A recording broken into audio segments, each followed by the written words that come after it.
ठीक है।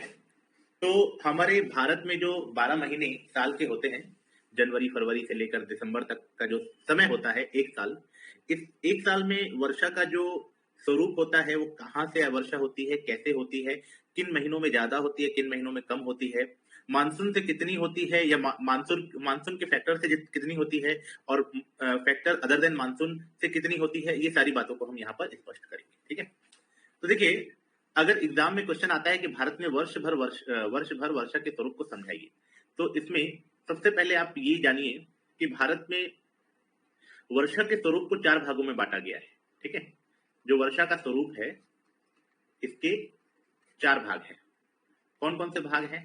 पहला, मानसून पूर्व वर्षा, प्री मानसून रेन, मानसून पूर्व वर्षा, एक स्वरूप ये होता है।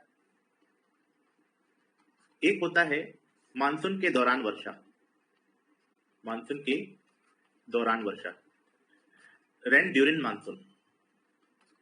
एक होता है मानसून के बाद वर्षा, या फिर लौटते हुए मानसून से वर्षा।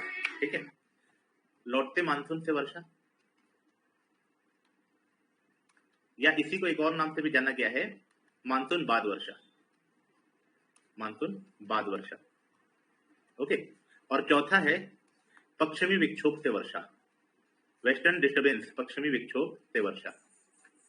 इस प्रकार इन 4 भागों में हम डिस्ट्रीब्यूट करते हैं वर्षा को। ओके। सबसे पहले कि ये चारों जो है वो वर्ष के किस किस महीने के अंतर्गत हम इनको काउंट करेंगे। ओके। तो मानसून पूर्व वर्षा मेनली ग्रीष्म ऋतु में होती है, यानी समर में होती है।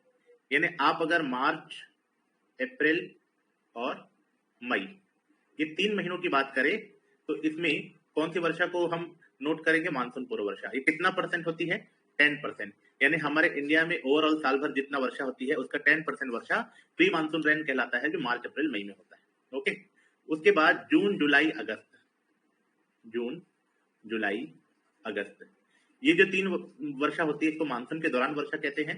और ये साल भर की वर्षा का 74% वर्षा होता है। यानी समझ लीजिए हमारे साल भर का 3/4, साल भर की वर्षा का 3/4, 3/4 वर्षा तो खाली इन 3 महीनों में होती है, जून जुलाई अगस्त। ठीक है। फिर लौटते हुए मानसून से वर्षा को हम रखेंगे सितंबर, अक्टूबर, नवंबर, सितंबर, अक्टूबर और नवंबर। इसमें कितना वर्षा होती है? 13%, 13% वर्षा। ठीक है। और दिसंबर जो विंटर का टाइम होता है, जनवरी और फरवरी, इसमें लगभग वर्षा न के बराबर होती है। और इसमें जो वर्षा होती है वो पश्चिमी विक्षोभ की वजह से होती है, ओनली 4%। ठीक है। 4% वर्षा इस दौरान होती है। अब मैं एक एक करके आपको समझाऊंगा कि मानसून पूर्व वर्षा, मानसून के दौरान वर्षा, इन सब में वर्षा कैसे होती है। इस दौरान सूरज की स्थिति, पृथ्वी की स्थिति और हवाओं की स्थिति कैसी होती है, और कहाँ पर वर्षा होती है, किन क्षेत्रों में वर्षा होती है, काफी सटीक जानकारी यहाँ पर हम उपलब्ध कराएंगे। चलिए, तो सबसे पहले हम पहला टॉपिक उठाते हैं। ये 2 नंबर के क्वेश्चन के लिए अलग से भी पूछ सकता है कि मानसून पूर्व वर्षा को समझाइए, है ना।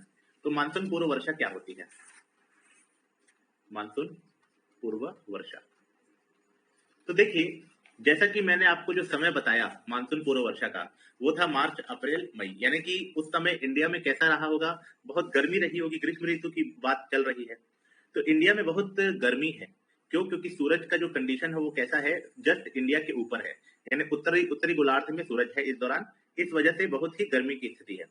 अब होता क्या है कि जब सूरज सॉरी होता क्या है कि जब सूरज भारत के ऊपर सीधा चमकता है, या नॉर्थ जोन में सीधा सूरज चमकता है, तो ये जो पूरा इंडिया और इंडिया के आसपास का सब कॉन्टिनेंट एरिया है, यानी कि इसमें आप आसपास के सारे देशों को उठा लीजिए, ये सब बहुत ज्यादा गर्म होते हैं। ठीक है, हाई प्रेशर गर्म होते हैं, और गर्म वजह होने की वजह से यहाँ पर लो प्रेशर क्रिएट हो जाता है। मैंने कल बताया था कि लो प्रेशर क्रिएट होता है, क्यों? Because of high temperature. तो सूरज की गर्मी सीधी पड़ रही है, और सूरज की गर्मी की वजह से भारत के चारों तरफ क्या बन जा रहा है? लो प्रेशर बन जा रहा है, because of high temperature. Okay. अब लो प्रेशर बनने की तुलना में जो यहाँ का समुद्र है, इंडिया के नीचे का समुद्र है, उस समुद्र में कंपेरेटिवली क्या है? हाई प्रेशर है। यानी समझ लीजिए नीचे की तरफ हाई प्रेशर है और ऊपर की तरफ लो प्रेशर है। यहाँ पर सब जगह हाई प्रेशर है, हाई प्रेशर है, यहाँ पर हाई प्रेशर है, हाई प्रेशर है। ओके, थोड़ा और छोटा करके समझते हैं तो ज्यादा क्लियर होगा। देखिए, ये ऊपर में सब जगह है low pressure, low pressure, low pressure, low pressure, low pressure, low pressure, low pressure, ठीक है। और नीचे में high pressure, high pressure, high pressure, ठीक है।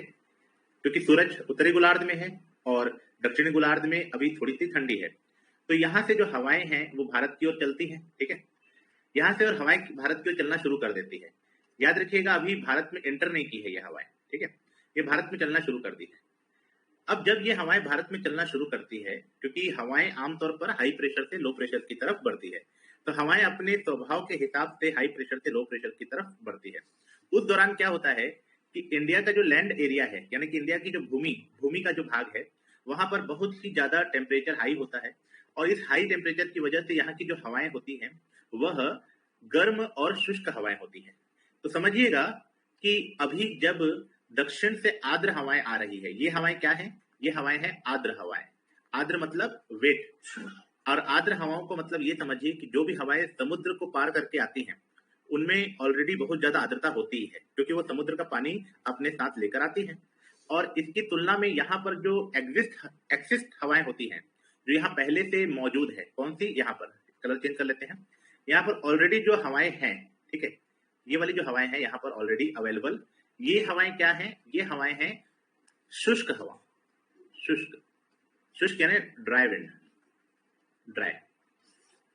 तो आर्द्र हवाएं और शुष्क हवाएं, इन दोनों का घमासान होता है, या फिर कहना चाहिए ये दोनों हवाएं आपस में एक दूसरे से यहाँ पर टकराती हैं। जिस एरिया को मैं ये बना रहा हूँ, इससे पूरा तटीय एरिया है, कोरल एरिया है, मेरीन एरिया सॉरी, ये पूरा तटीय एरिया में ये हवाएं आपस में टकराती हैं।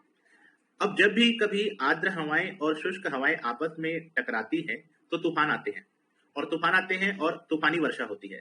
तो इस जगह पर पूरा का पूरा तूफानी वर्षा नोट की जाती है। मार्च अप्रैल के दौरान तटीय क्षेत्रों पर तूफानी वर्षा नोट की जाती है ना।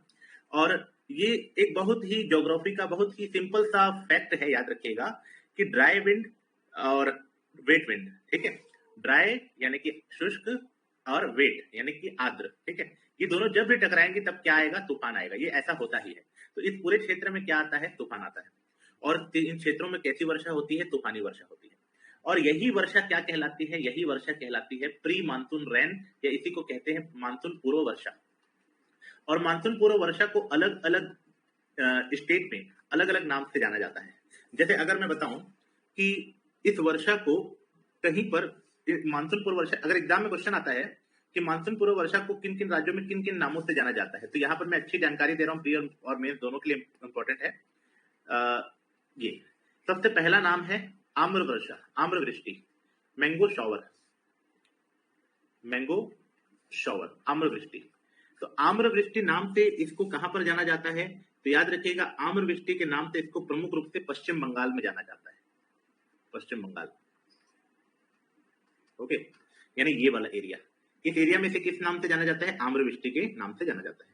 क्यों इसको आम्र वृष्टि क्यों कहते हैं, इसको आम्र वृष्टि इसलिए कहते हैं क्योंकि इस वर्षा से आमों के पेड़ों में जो बौर लगे होते हैं उनके तुरंत फलने और आम की फसल देने के लिए अच्छा माहौल, यानी सरल भाषा में ये समझिए कि आम की खेती के लिए ये वर्षा अच्छी होती है, इस वजह से इसे आम्रवृष्टि कहते हैं। ओके, कहीं पर इसको कॉफी वर्षा कहते हैं, कॉफी शोवर, कॉफी वर्षा, कॉफी शोवर, ये कहां पर कहते हैं, कर्नाटक में कहते हैं।